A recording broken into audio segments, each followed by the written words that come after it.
各位网友大家好，欢迎来到包明说。这期话题我们说一说中国会不会在中东取代美国。美国总统拜登对中东访问的成果并不如意，除了拉拢沙特增加石油产量以降低全球的油价，缓和以色列与阿拉伯国家的关系，以向伊朗施压之外呢，拜登此行的另一个大的目的就是要削减中国在中东地区日益增长的影响力。尽管在访问中拜登一再承诺美国不会离开，留下一个有中国、俄罗斯或伊朗填补的真空，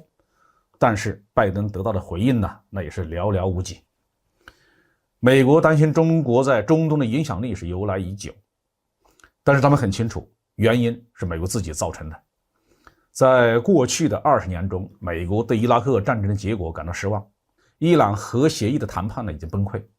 美国对叙利亚和利比亚的干预也完全失败。美国共和党人或民主党人都对中东感到厌倦，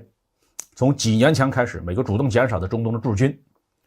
但是并不是所有的美国的媒体或专家都认为中国的目标是在中东取代美国。美国外交政策网站7月20号发表了由美国企业研究所的一位高级研究员撰写的文章，他指出中国并不会在中东取代美国，也不会在政治上选边站，中国呢只是想做做生意而已。这个作者指出中国在中东的扩张主要是在商业领域。去年呢，中国进口原油的一半来自中东地区。2021年，阿拉伯国家和中国之间的双边贸易额呢达到了3300亿美元，比前一年呢增加了1/3以上。中国的一带一路的倡议在中东和北非是拥有20多个合作伙伴。仅仅是在过去的10年，北京就与阿拉伯国家签署了15项战略伙伴关系协议。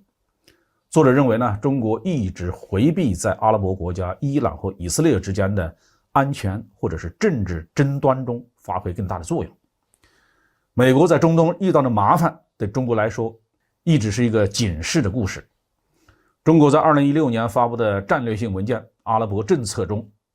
强调了经济联系和发展援助，淡化了中国可能发挥的政治作用。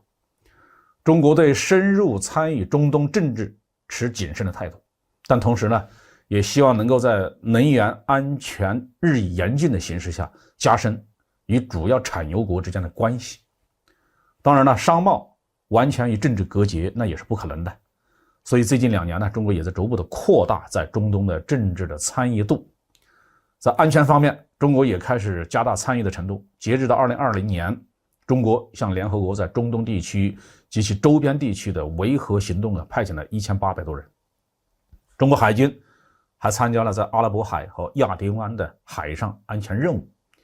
并且在2017年呢，在吉布提建立了我们第一个海外的军事基地。中国还加大了对中东的武器的出口，但是这些行动都不会改变这一地区的政治平衡。美国政府在中东地区的最重要的任务呢，就是压制伊朗。那中国对此是完全不感兴趣，更不会支持美国去制裁伊朗。拜登最近重申美国愿意利用全部的国力阻止伊朗获得核武器，而中国对伊朗采取的是更为谨慎的外交态度。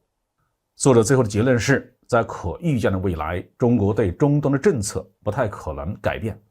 中国有可能因为担心中东能源的安全问题，会寻求利用主要供应商的政治影响力，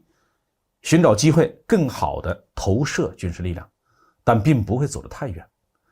我认为文章作者的观察是比较客观的中国对中东的政策一直是相当谨慎，这是从我们自己的国力军力出发做出的正确的决策，也符合我们对外交往的一贯的准则。中国试图与该地区的所有国家都建立良好关系，自然能够在政治上发挥出独特的影响力，这是符合我们自己的国家利益。